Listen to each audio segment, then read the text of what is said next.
علي حقول بيه فاطمة وردان سيلج،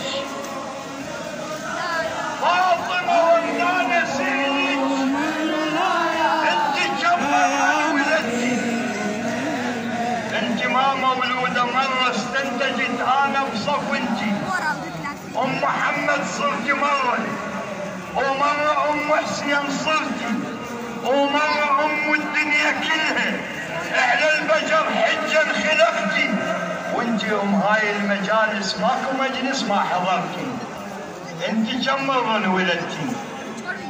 بدائرة كعبة وجهها يجيه كلمة وصفاها، عيونها حسين وخير، وزينب الحرة ضواها، روح المتقاسميها علي نصها ونصها.